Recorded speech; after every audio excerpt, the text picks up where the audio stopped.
بهترین چیز در دنیا برای پروردگار محمد بود، نه عیسی و موسی، نه زمین و آسمان، نه عرش کرسی و لوح و قلم. برای پروردگار بهترین چیز از مخلوقات محمد صلی الله علیه وسلم بود. همان بدر و دجا، محبوب معبود، برفتن پای او بر عرض و گیسود. رسول الله صلی الله علیه وسلم بی یه پاش زمین مانده نمیتونید. برای این نمان از بندگی ها، چی تو حیران به این شرمندگی ها. رسول الله برای این درد شدن از عبادت نمان. چی خیلی که تو در کوچه ها صحت و سلامت میگردی، مسجد نمیروی. تو صحت و سلامت میگردی، عبادت نمیکنی، مانندی رباه شب که میخواهد نور آفتاب را خاموش کند اما خدا را اجازه نه، او فلج شده است. تو در دنیا مانندی انمون رباه فلج میگردی. به نزدی هر طعام پهلوانی، به نزدی هر طعام پهلوانی، به وقتی بندگی رنگی زنانی.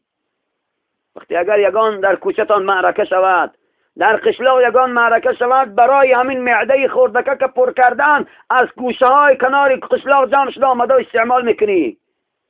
خب دعوت هستی نسی میبیای میخوری میخیزی میری، برای یک دقیقه گشنگی که در دنیا طاقت نداری معده تا پر میکنی، پهلوانوار میبیایی. اما برای وقت نماز شد، حی علی الصلاح که فهمیدی رنگی زنکا ناز میکنی، مسجد نمیری.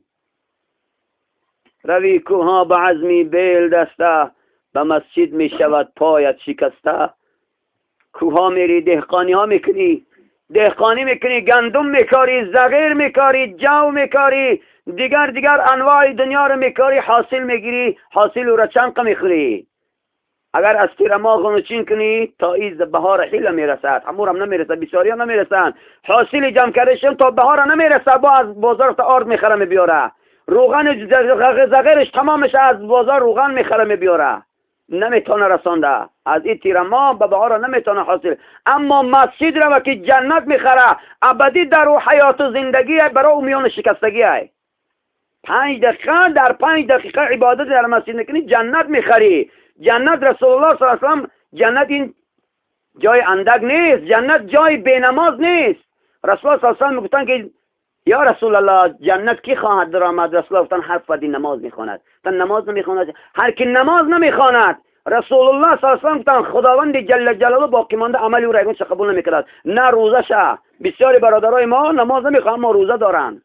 خواهرای ما نماز نمیخوانند روزه دارن.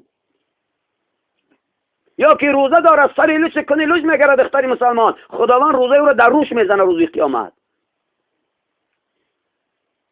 یا بچه مسلمان نماز نمیخوانه روزه داره، چه حجت؟ رسول الله صلی الله علیه و سلم میگه نماز حجت است، نماز برهان است، نماز دلیل مسلمانی است.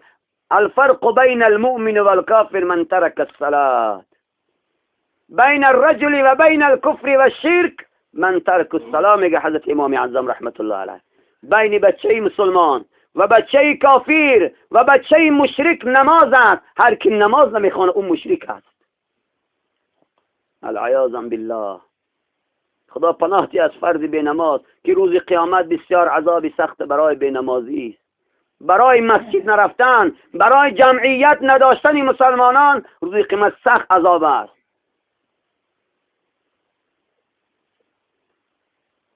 حضرت مولا جلال الدین رومی در مثنوی مبارکش می‌فرماید ای که راه شرع را ترک میکنی، راه باطل میروی، بد میکنی، چون تو بد کردی بدی یا بی جزا، این بدی ها جمله با خود میکنی.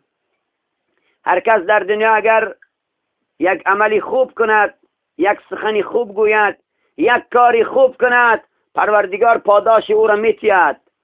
هر انسان در دنیا اگر یک کاری بد کند، یک سخنی غیر بزند، یک برادری مسلمانش را غیبت کند، مال مردم بخورد و یک کاری کند برای زیان جامعه باشد، روز قیامت خدا او را جزا میدهد. او تا قیامت نرفته الان که جزاش میبیند، لیکن قیامت با عذاب سخت علیم است. مسلمان شایسته نیست بی نماز باشد. بچه یا دختر یا مرد مسلمان شایسته نیست که حقارت و دشنام کند. ما مسلمان ها کار یهودا و دشمنای خدا را پیمان تشبه بقوم فهو منهم. گفت پیغمبر خدا اگر هر کی خودش تشبیه دید به کدام قوم او از همون قوم است. ای مسلمانان، من حیرت هستم که شما کجا رفتاده و بچه های شما کجا رفتادن، فرزندای ما و شما کجا رفتادن؟ چرا در این اهمیت نمیتیم؟ در هر خانه فردی مسلمان 5 تا 4 تا 3 تا 2 تا 10 تا فرزنده، یکی از اون نماز نمیخواند.